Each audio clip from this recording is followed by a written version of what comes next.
I have come here to chew bubblegum and kick ass. And I'm all out of bubblegum.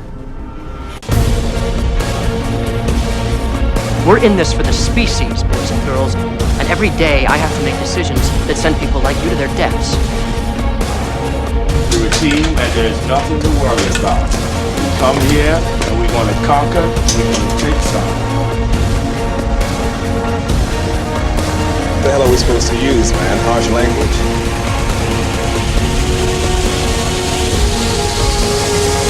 That mission had a very low survival probability. Get him! Get them all! Let me go over there! Get him! You're the bravest creature I ever seen! The enemy's gone! Come on! Come on! You're gonna get it, man! Come on! Come on! Come on! Come on, you bastards! Come on, you... Marines are not allowed to die without permission! Humans. To challenge them is to court death. G'day, Tragic here, and welcome to something special. Oh my god, what's going on? This is a preview of Galaxy Defenders, the expansion packs. We have 2 expansion packs coming out. It's on Kickstarter right now, and if you sat through the intro, which, sorry, it was a little long, but if you sat through the intro, you would have seen that there is tons of stuff, and you really should get into it. But what we're going to do is I'm just going to go through this, and I'm not going to play a number of turns. I originally planned to, but I actually think it'll do a disservice to this game. I mean, I have a playthrough of the first mission, which I'm going through. I'm doing the campaign in the original game, and if you're really interested in how the game plays, then I would check that out, because it's almost the same. There's new stuff in this one, obviously, but the thing is, because this is a prototype, see, I've only got these little tiny chits for the monsters and stuff, where these are going to be full actual miniatures. You know, I'll splice some miniature pictures in, like for example, these are some biomech suits, like, or NPCs, or, you know, player suits or whatever, and they've got full miniatures to replace these. So I feel that while I could show you the gameplay, it's not really going to give you a feeling of the expansion, because so much of this game is in its presentation. It really needs that. So yeah, go check out the playthrough if you want to see it actually playing, because there's not actually that many functional differences. We've just got new stuff, and I want to go through some of that new stuff for us. For starters, probably the most, you know, visible new thing is these kind of things. Now remember, these are just crappy cardboard, just, you know, printed out in the local paper and stuck on, just to get prototypes happening. But this is a power suit. Okay, think of this like the mech suit in Avatar is the way I think of it, even though in the game it's a lot more sleek than that. But this is a big, massive suit. Okay, so if we just come down, okay, so let's just get these out of the way. It's these are the original guys. Who should we get? Let's get Robocop. Where's Robocop? Yeah, okay, so we got Robocop. He's from the other Kickstarter, because you get all this special, you know, free stuff when you get Kickstarter. Okay, so this is a sort of suit that you wear on top of your existing hero. This is the way I believe it goes on. Now, it gives you lots, I mean, these are powerful. It comes with some tokens. Now, a lot of these tokens will be double-sided in the original game, so this is actually one token on either side. See, when you're firing, you can actually select what you're going to see. So it says once per round, put the suppression token, that's this thing, on the target area, and you can choose which one you're doing. So it's got a very powerful gun. It rolls multiple dice. We've got you know, a new type of energy shield, and I mean, these are hugely powerful. And I think this is one of the problems that the game is running into, is I mean, it's introducing aliens like this. I mean, look at this alien. It's ridiculous. And now, I haven't got the figure for this, but this is a multi-hex alien. Like, it's a big, massive boss, you know? And it is huge and powerful. And it's got 21 hit points. 21 hit points. You know, and it's actually double-sided as well. And because of that, I mean, the game is already pretty hard. So they've introduced a number of systems to increase the power. And what that means is that while this is compatible with the original Galaxy Defenders, it is recommended that you play it in order. Like, I mean, there are little rules in the rule book, little hints to work out how to integrate as much as possible into the base campaign, but this is literally a sequel. Like, Galaxy Defenders has a storybook like this. I mean, this is a big ass book. Look at that. Now, this is full of missions, and not only missions, they're tiered missions. Like, failing one mission doesn't end the campaign. It's a literal campaign mode with paths and trees that you move around, you know, like a choose your own adventure. I mean, you can play them individually, but it's designed to be played to tell a story. And this is the sequel. And the escalation in the power of the enemies is matched by the increased power of your Marines, with things like, you know, the mech suit. Now, not only do you have the mech suit, you also have these suits here, which are like personal body armor, you know, like Robert Hyman, Starship Troopers, you know, not the film, you know, the book style body armor. So this is again a two-sided token, so you know, you level up. Much like the big power suit, actually replace your units. You can jump in and out of them. Now what they use a new type of resource, which we've sort of seen in the game already, which are these tokens here, which are actually charging batteries. And these power suits actually come in with a charge, right? And then they use the charge as you play, and when it gets to zero, the device becomes inert. And there are ways to recharge it based upon the scenario, much like there are ways to reload based upon the scenario. But these are based on alien technology that we discovered in the original campaigns. So these don't get jammed, they don't use ammo, they're laser, you know, they're plasma based, and they're ridiculously powerful. This one, for example, if I get in focus, can fly. Well, I'm not sure whether it's flying or whether it's got like super jumping ability, but the point is it can get over obstacles using the flight rule, which is a new rule that's come into it. There's a whole bunch of new movement rule. We have creatures. See, this is a flying spine critter. Now remember, all these they're not the final versions. We have flying creatures and we have burrowing creatures, like this guy, Digger, that actually come under the grounds. Now, they say Digger, but what they really mean is grabbers. These are graboids from Tremors, okay? Just think Tremors, you understand what these are. They're very, very cool. They can't be shot until they pop out of the ground. All these great new mechanics. Now, there's a whole heap of additional you know, agents and all this kind of stuff, but there's a huge addition which I think is going to make a massive deal to the game, and that is the concept of NPCs. Now these are player-driven characters. They're actually on our side, but they're driven by the game mechanics. Okay, so the example that they've given us is these guys here. This is actually an agent, and they work just like the aliens, okay, except they have their own movement and ability AI system, just like the aliens do. Now again, if you're wondering how this game plays, check out my actual playthrough, or I'll link some other playthroughs as well. But yeah, this is a fantastic idea because the game is hard. I mean, the game is already hard, and it is a lot harder now. So this is really going to change up the game, and this is one of the things that I think you have to be very careful about integrating with the base expansion, because it's going to drastically change the game balance, which, you know, can be a good thing. I mean, it's your game, do what you want.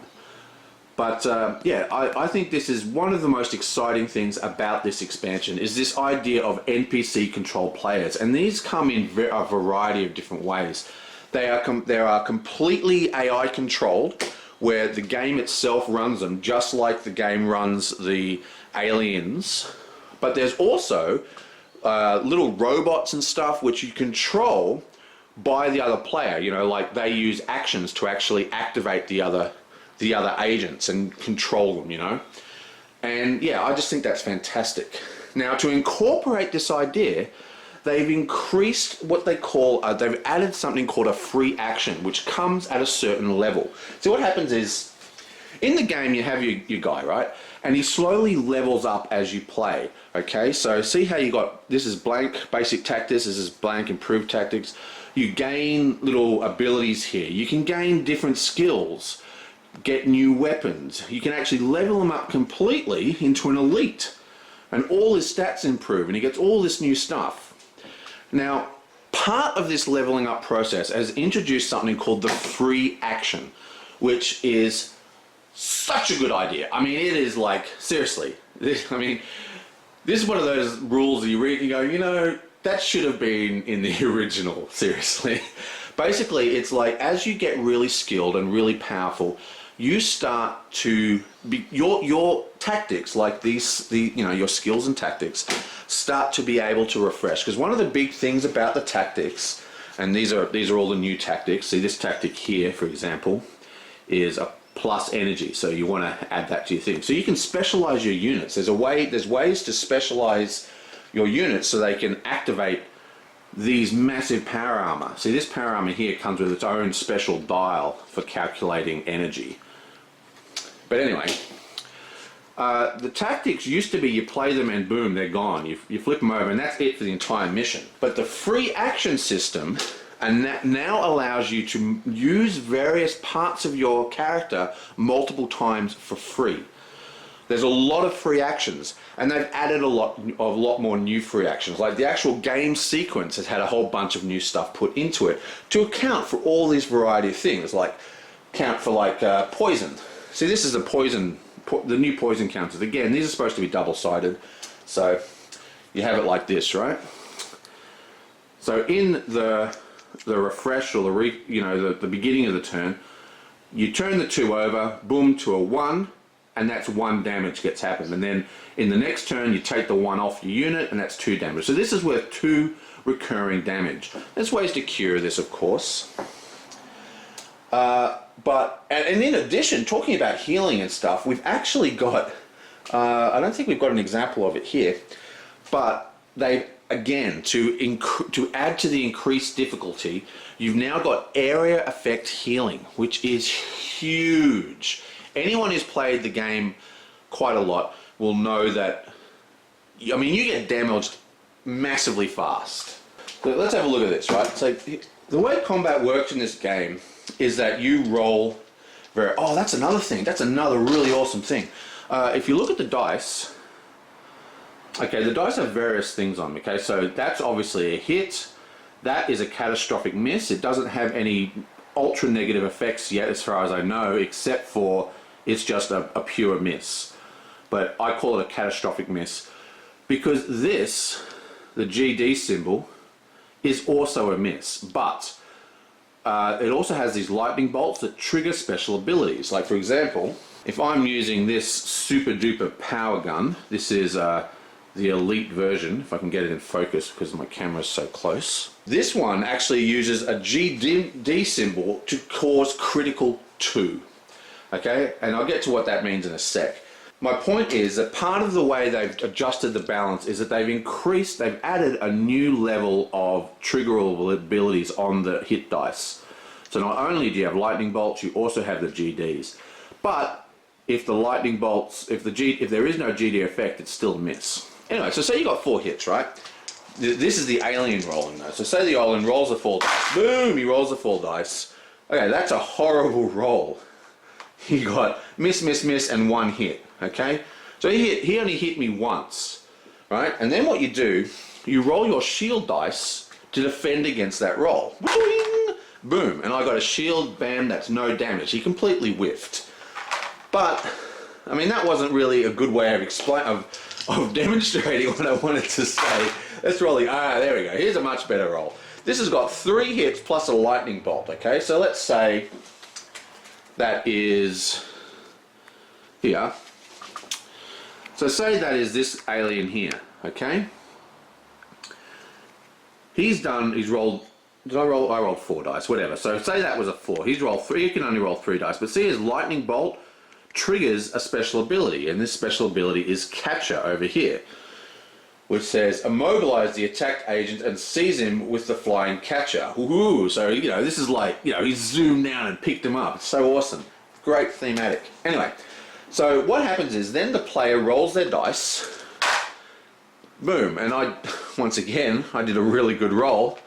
You know, for people who know me, I'm actually blessed by the dice gods. But anyway, the point I'm trying to make, except I can't roll badly, is that it's very easy to get wounded. I mean, it's extremely easy to get wounded. See, 1, 2, 3, 4 hits. So now I roll 4 dice. And it's very hard to heal. Well, look at that. I just rolled 3 hits and a lightning bolt. Well, whatever.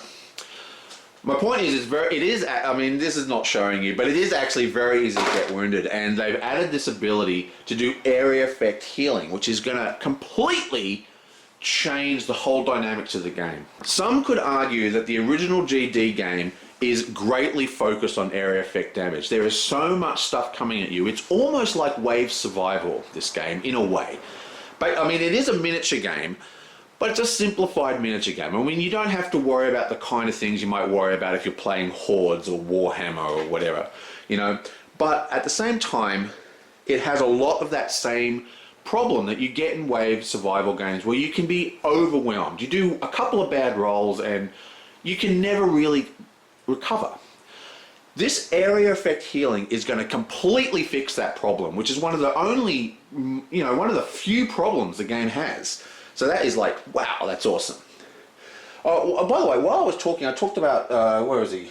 This thing here, right?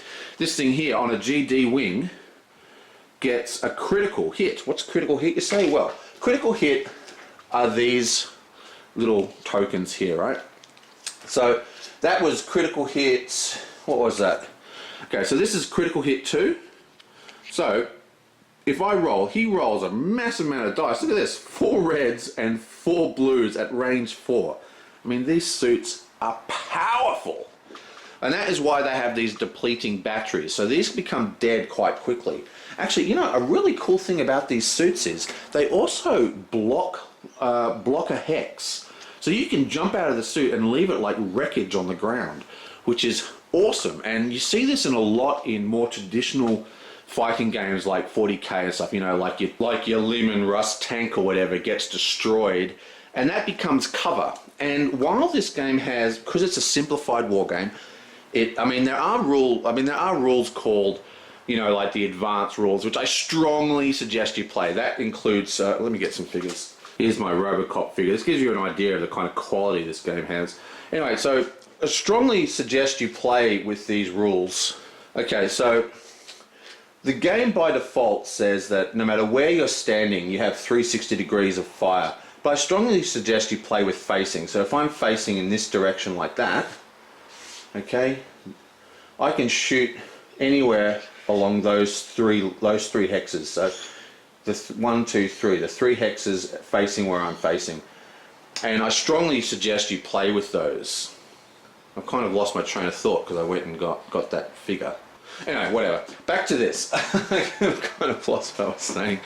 Oh no, that's it. But these things here, like, you know, the suits, they actually take up a hex. So this goes into a hex here, right? Now, a lot of units, a lot of these monsters, you know, like these aliens and stuff, they have what they call zero range rules. Now, the way the game works is that everything works on an area. So if we just look, this here is a single area. See that white line around the outside with something in the center? Now, aliens move from center point to center point. That's part of the way, and so do NPCs. That's part of the way that the the rules function for the AI system. But if I had a guy here, right, and an alien moved into there, it automatically moves directly into 0 range, and that's where the melee combat can now occur. Helps if I'm actually showing you. So he's in 0 range, that's where the melee combat can occur. Now, the mech suits can actually block hexes, which means, well, here we have a impassable terrain, but he can't go into 0 frame hex with here, right? So that's a huge, huge, huge tactical thing that you can start thinking about, because these suits, they drain power so quickly. I mean, they are so powerful. Look at this thing. I mean, look at this thing. You're rolling 6 dice. You've got a range of 3. It's got a lightning bolt for minus defense dice. You've got a GD bolt for area damage. It can't freeze. It can't lock up. It doesn't use ammo. It's just ridiculous. And you can discard an extra energy token to add explosion, which is another new format. Okay, so explosion, right? Explosion basically is like an increased area effect damage. I seem to have kind of let my point disappear. But what I was trying to say in this little section was that the power of the suits they're so powerful that what you're going to be doing is you can't use them for the entire game. They're going to run out of power. I mean, you can get your skills. You can make specialized Marines to train to use them more efficiently. But one of their great advantages, in my opinion, just from reading and playing this scenario and seeing how it all falls together, is using them when they're out of power. If you dump them in the right spot, you can modify the terrain. And that's something that you can't do in the original game. There's a couple of other things that allow you to modify the terrain in this version, and I think that is a huge plus. Like, I really love the idea of building defendable locations. There's even a new action that allows you to drag things. Like you can actually even drag aliens. You can drag incapacitated Marines, and you can drag these suits to help you with that positioning. So when I first read about explosion, I thought it meant that if you're exploding in this, if you fire something at, say, well, let's get an alien just to be fun. If we fire at this alien here and an explosion goes off, not only does it do area effect damage to everything in here, but I thought it did area effect damage to the first hexagon all around it. So in the advanced rules, friendly fire, I'd actually hit myself. But no. That is not how explosion works. Let's have a look how it really works. Out of the way. Okay, so obviously you can't go here because it's got a blue outline. But say we exploded there, not only is it area effect here, area effect, area effect, area effect, area effect, area effect, area effect, boom! I mean, seriously, nuke the site from orbit. It's the only way to be sure, as Hudson once said. Now, seriously, this is a great example of the power creep in the game. Now, unlike, say, card games, power creep in this isn't really that bad, because as long as the aliens continue to get, I mean, look at this badass, oh my god. As long as the aliens increase as well, power creep isn't going to be a problem, especially because this is a co-op situation. But like I said at the beginning, if you're combining this with the previous game, you might find some balancing issues. Now, there's another bunch of issues that do come up. For starters, because we now have all these extra things, we have NPCs and we've got, these sort of robot things that you get control of, sorry. I'm sure there's a signal, here we are. This is a new balancing signal thing. See this one here? Okay, so I read this card wrong when I did the original. Just noticed it in the editing. Let's just insert the correct thing here. What this is saying is that you teleport in the number of agents minus the number of aliens plus the number of signals on the board. Now, signals are kind of like in Space Hulk. They're like turned over cardboard chits that you don't know what they are, and they're only turned into aliens as they come into your line of sight. So basically it's saying number of players minus number of aliens, or number of agents minus number of aliens. Here we have number of agents minus alien signals to a minimum of 0. So say if you have, 5 agents and 3 aliens, you only teleport in 2 signals. And the way it used to be, this is the way it used to be. The signals came in, so say if you had 5 players, you'd do 2 signals. Okay? This one here, if you have 4 players, 2 signals.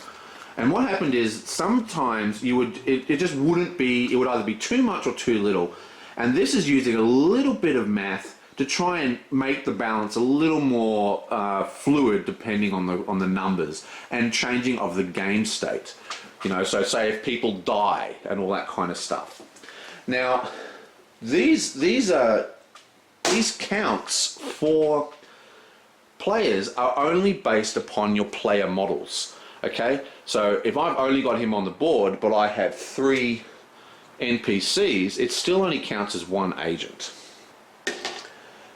Right, so somewhere along the line I mentioned these, but I never got around to explaining them. These are the critical hit tokens. Now what happens is, so say this guy here, I got sidetracked because of his amazing GD symbol and stuff. This guy here, it's probably out of focus, but it says critical 2. So what you do, you draw randomly from all these things a critical 2 token, which you then flipperoonsky, and it has a special effect on it. So this critical affects both agents and aliens, and if you get a critical, and to get a critical, by the way, you actually need to do at least 1 hit. So if they negate, with the blue dice or with the shield tokens, I'm talking about shield tokens. Oh my god, 4 energy shields are out now. 4. Okay, do you know how annoying 2 energy shields are? Seriously, 4 energy shields? What are they thinking? That's going to drive me insane. Insane of awesome. But look, so this is green, right? So it has an instant damage of 1. Okay, so that's pretty boring. What else have we got? Okay, here we have a red. Okay, this is actually causes a complete, it's like breaking a leg or getting shot in the arm. This actually maims your character. This is a permanent effect. Again, it affects both agents and it affects aliens. And this is -1 max health. Huge. And somewhere there is also a blue one. Here we are. Blue, blue, blue. These are kind of like, oh, I've sprained my leg or something shitty like that, okay? Basically what's happened is you've been damaged and it's really hurt you, but it's not mortal, right? Like this actually gets discarded during the next refresh phase. Now you can only ever receive 1 critical, like so if they roll, if I was rolling versus the aliens and I got 3 GDs, I wouldn't get 3 criticals, I only get 1 critical. Now if we look at, this is one of the maps they've given me, this is the moon, you can see this is a big crater. Now this is a new type of terrain and it's going to become, basically, like I said, this is a simplified miniature game. Okay, so like if you're into miniature games, you're going to be very, very familiar with the idea of terrain. Now, this game is introducing them slowly, but I am almost 100%. Couple expansions down the road will have all the terrain you can imagine. This one is an impassable, but doesn't block line of sight. Okay, this is the blue kind of 4 little lines on the outside. So this is like a crater. You can't walk into this crater like. But illegal, okay? But it doesn't block line of sight. Now this is the kind of terrain you often see in games to mark lakes or rivers, in wargaming where you can't go into the river, but you can shoot over it. Now we don't have plateaus or anything like that yet, but I'm sure they're actually eventually going to turn up. Like a plateau is like, in reality, he's elevated.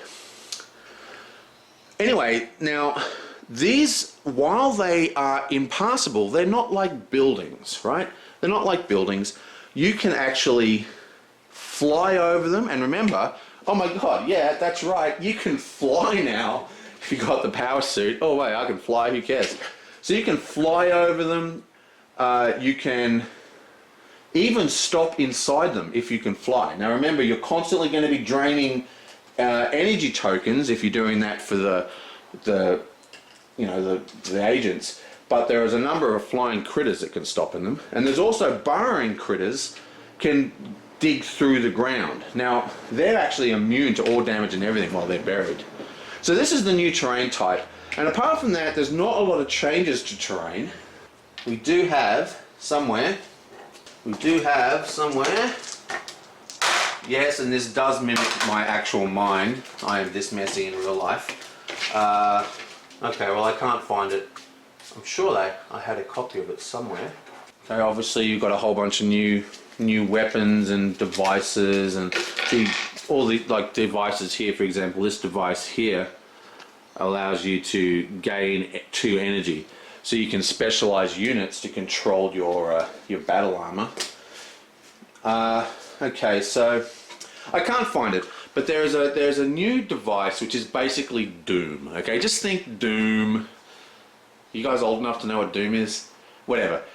There used to be a computer game called Doom, which is kind of like the first really big first-person shooter. Sort of. I mean, I guess obviously Wolfenstein, blah blah blah. Let's not get sidetracked. But the point is cards. Okay. One of the big gameplay designs in Doom was that you had to get like these pass cards, like, oh, I got to get the green card, I got to open the green door to open the next level. This is now in this game. Not only do we have locked doors, we also have key-coded doors that you need to actually pass through using the card. Now, what is interesting about this is, as far as I know, aliens cannot use these cards. So this creates the ability, like, have you ever seen Aliens? You know how they lock themselves in the medical, and you know they make a stand because the aliens can't get in.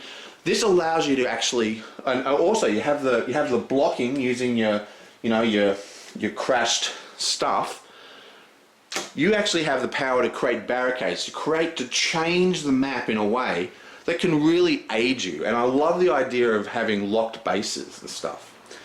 Also, talking about, there's a new function where you can actually drag people. They get wounded because there's this thing called bleeding. There's all these conditions in the game, but you can now grab units, like even enemy units, and drag them away. Using like a new type of movement command. There is seriously so much in this expansion.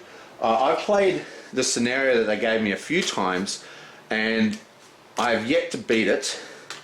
Mainly because the agents that I use the most and I'm most familiar with are actually still in my campaign, and I don't want to pull them out because I'll get all confused.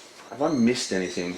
I've probably missed quite a lot, but really this gives you a great idea, in my opinion, of how the game is going to be structured. And that is basically, this is Galaxy Defenders, okay? This isn't an expansion that's going to radically alter it. Now, while it adds a new campaign, it adds new tiles, and because it's a Kickstarter, you might have seen the video, there's just a billion things they're adding. The game itself isn't really changing that much. There's a few additional steps being added to various parts of the turn sequence, but in essence, it's just more. It's just more stuff. Okay? Now, personally, I think it's a good thing. I mean, I would have been completely happy with just an expansion of just weapons, just more weapons and skills and devices. That's a mini expansion that they could release that would do me fine, because I find that one of the big drawbacks of this game is that it's got all this amazing leveling up and ability, but it has these random draws and there's a small supply of stuff, and I really wish there's going to be more, and I'm sure this is adding more, obviously. But anyway, the point is what I'm trying to make. I mean, look, you've even got holographic devices to confuse people. But anyway, one of the things that this is doing is starting what I would consider to be a slightly worrying trend. And this is probably the only negative thing I've got to say about these expansions. And what I mean by that is, you might all know that I'm a big fan of Arkham Horror, okay? Arkham Horror, if you don't know it, is a very, very large event-driven dice game, kind of similar to this, as in, they have dice. I guess it's not really similar to this, but anyway, it's this big massive game, and it's got billions of expansions, and because of the expansions, every expansion added more complexity, added more stuff, and the turn sequence became cumbersome. With these expansions, that has not yet happened, but it has added extra steps. You now have to remember to flip over your energy tiles. You've got to remember to flip over your to remove your poison counters. You got to remember to do this. You got to remember to do that. And it's starting to add up. It's starting to add up already, and we're only on the first 2 expansions. Now, this got so bad in Arkham Horror that they actually scrapped the entire line and designed a new game called Eldritch Horror, which specifically was designed to remove these cumbersome rule systems. And what is so fantastic about Galaxy Defenders is that it is streamlined. I mean, in essence, right, what you're doing is you move your character, you roll attack dice, you roll defense dice, you calculate damage, and then you draw AI card, and then you draw an event card. And that, in essence, is the whole game of Galaxy Defenders. Move, roll, attack, defend, AI, movement, event card. And it is the simplicity of Galaxy Defenders that makes it so fantastic. And I'm worried, from what I've seen in this expansion, that like I said, it's not too bad now, but if they just keep adding stuff, new stuff, we're going to see a bit of the Arkham Horror problem in this game, where there's so much to remember that people are going to start making errors while they play. And now, everyone goes, oh yeah, but I play perfectly. Well, whatever. Lots of people are going to make errors, even as it is. I mean, I know I do. But all I'm saying is that while I love what these expansions are doing, and I love the theme of the expansions, because I don't want to spoil it, because the rule book, I mean, the storybook and everything has its own, well, that's the rule book. Where's the storybook and everything has its own plot, but spoiler alert, the player wins, okay? I mean, that's not really a spoiler. So what happens is this game is comes from there, and what we're actually invading the aliens' homeworld, and we're attacking the moon itself. Oh my god, attacking the moon itself, I forgot. This is the moon, right? And these are obviously the 2-sided boards. But what happens is, you actually can get inside the moon, into their secret base. That's where the big queens and stuff hide out. And that's part of the expansion. And one of the things the expansion added, which is something that I always wanted in the original, like every single time I played this game, I was going, you know what this game needs? Modular tiles. And bam, it's in this game. Now, I'll cut some shots of, I asked them where were the modular tiles, because I was really disappointed that I didn't get sent any. And they sent me some PDFs. Now, when you're looking at these PDFs, remember that these are even pre-alpha. Okay, they wanted to stress to me that these are literally designed concepts. They are in no way finalized. But yeah, these are modular tiles that can create patterned and varying caverns inside the moon. And when you buy the Kickstarter, there's an option to add a second set of tiles. And the reason why you do that is because all the tiles are double-sided, so you can build much larger underground bases. Now, the rules so far are still predefined. I mean, so you have your modular tiles, but you build, it seems to me from what I've read that you build because this is a very murky area of the manual, not fully written, that the tiles are placed by your scenario rule booklet. Now, what I would love to see is actually, dungeon style, like Rashavatron style, or like space games like Hegemonic or Exodus or whatever, where you're actually drawing blind as you explore the dungeon. That is what I want. And even if it's not in the game, the tiles are in the game, so I can do it regardless. I don't care what they do. The rules allow me to do it if I say so, and I'm going to do that. But seriously, the modular tiles, fantastic. Fantastic idea. But yeah, the biggest problem I see with the expansion is that there is complexity being added to what is, by design, a simple game. I mean, they've obviously gone, let's make this miniature game, but let's not make it like Hordes or Warhammer 40k. Let's simplify it. Let's remove tables. Let's remove all this. Let's get it right down to the basics, rolling dice and moving figures. And that's what makes this game so great. And it'll be a real shame for it to become too overly complex. Okay, so I've probably been rabbiting on for a long time here. Now, I've backed this game. I've done I did the second level backing, which is, I think it's called Earth or something, which means I get everything, but I have to pay for some of the additional stuff, which is fine by me. I actually wanted to get the Moon Pledge level, but I was in such a panic to get Early Bird that I clicked on the wrong thing. And by the time I noticed, the whole thing had sold out. I got like $200,000 in about 10 hours or something. So many things are released, and anyone who's watched my playthroughs will if you read the comments on my playthroughs, people are constantly amazed at how cool the additional Kickstarter stuff was. I mean, these are the agents I'm not using in my playthrough, and I'm using 5 agents in my playthrough, and there's more coming from this. Galaxy Defenders, just to sum up, is one of the best co-op games I've played in the vein Arkham Horror, Agents of Smirch, Wrath of Ashalon, Legends of Drizzt, these kind of games that are very, very thematic, Target Earth, or Earth Reborn, beg your pardon, is the game that I liken this to the most. And I'm going to do a video on Earth Reborn pretty soon. So this is like a simplified version of Earth Reborn. But anyway, blah, blah, blah, blah, blah. What am I trying to say? I'm trying to just say I love this game. It's really good. I'm trying not to swear, because this is... probably people will actually watch this one because it's a preview.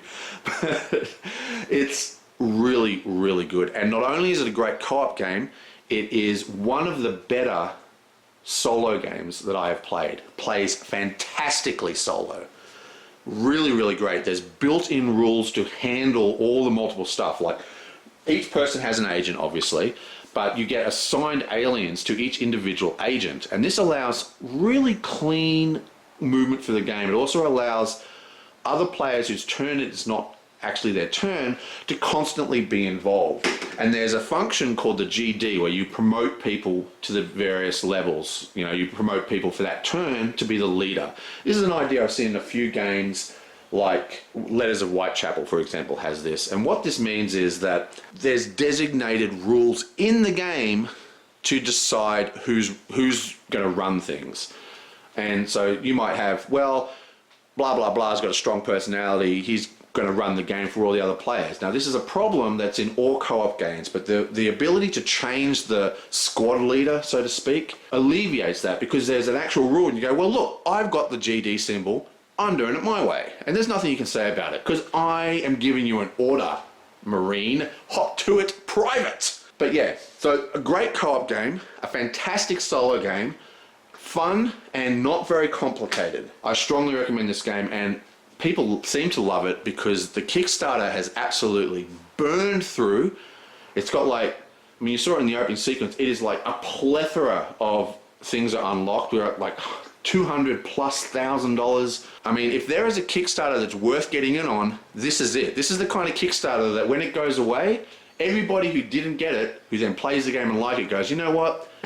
I wish I was involved in that Kickstarter. Highly recommended this game. Go play it. Go kick it.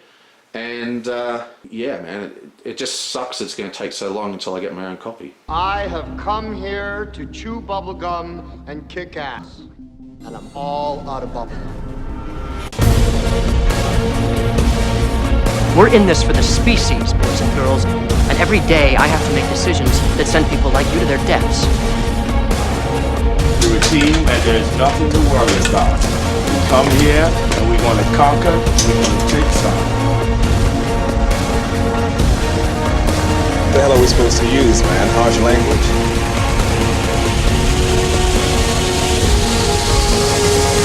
That mission had a very low survival probability.